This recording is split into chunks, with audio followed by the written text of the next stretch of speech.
Marc, chapitre 13.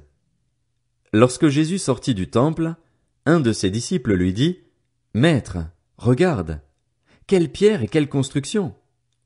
Jésus lui répondit, « Vois-tu ces grandes constructions? Il ne restera pas pierre sur pierre, tout sera détruit. » Puis il s'assit sur le mont des Oliviers, en face du temple. Pierre, Jacques, Jean et André lui posèrent en privé cette question. « Dis-nous, quand cela arrivera-t-il et à quel signe reconnaîtra-t-on que tous ces événements vont s'accomplir ?» Jésus se mit alors à leur dire, « Faites bien attention que personne ne vous égare. En effet, beaucoup viendront sous mon nom et diront, « C'est moi », et ils tromperont beaucoup de gens. Quand vous entendrez parler de guerre et de menaces de guerre, ne vous laissez pas effrayer, car il faut que ces choses arrivent. Cependant, ce ne sera pas encore la fin. Une nation se dressera contre une nation et un royaume contre un royaume. En divers endroits il y aura des tremblements de terre, il y aura des famines et des troubles. Ce sera le commencement des douleurs. Faites attention à vous-même. On vous livrera aux tribunaux et vous serez battus dans les synagogues. Vous comparaîtrez devant des gouverneurs et devant des rois à cause de moi pour leur apporter votre témoignage. Il faut d'abord que la bonne nouvelle soit proclamée à toutes les nations. Quand on vous emmènera pour vous faire arrêter, ne vous inquiétez pas d'avance de ce que vous direz, mais dites ce qui vous sera donné au moment même. En effet, ce n'est pas vous qui parlerez, mais l'Esprit Saint. Le frère livrera son frère à la mort, et le père son enfant. Les enfants se soulèveront contre leurs parents et les feront mourir. Vous serez détestés de tous à cause de mon nom, mais celui qui persévérera jusqu'à la fin sera sauvé. Lorsque vous verrez l'abominable dévastation dont a parlé le prophète Daniel, établie là où elle ne doit pas être, que celui qui lit fasse attention. Alors, que ceux qui seront en Judée s'enfuient dans les montagnes, que celui qui sera sur le toit ne descende pas et n'entre pas dans sa maison pour prendre quelque chose, et que celui qui sera dans les champs ne retourne pas en arrière pour prendre son manteau.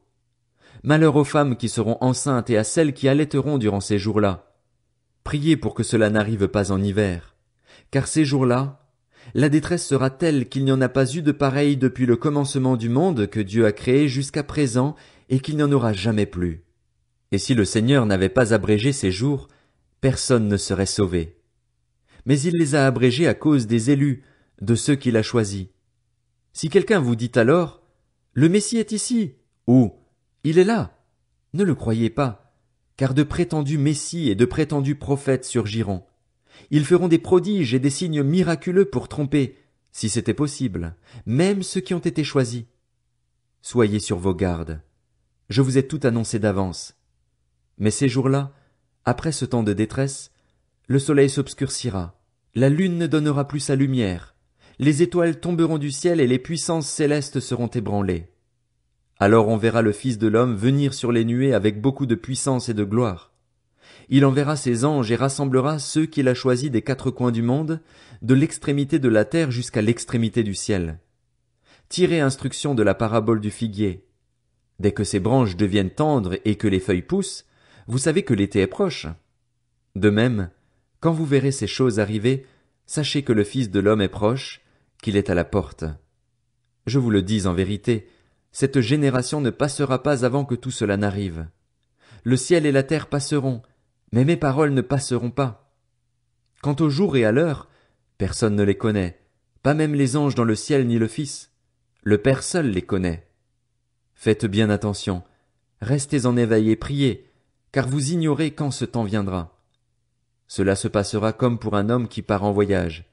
Il laisse sa maison, remet l'autorité à ses serviteurs, indique à chacun son travail et ordonne au portier de rester éveillé. Restez donc vigilants, car vous ne savez pas quand viendra le maître de la maison. Le soir, ou au milieu de la nuit, ou au chant du coq, ou le matin. Qu'il ne vous trouve pas endormis quand il arrivera tout à coup.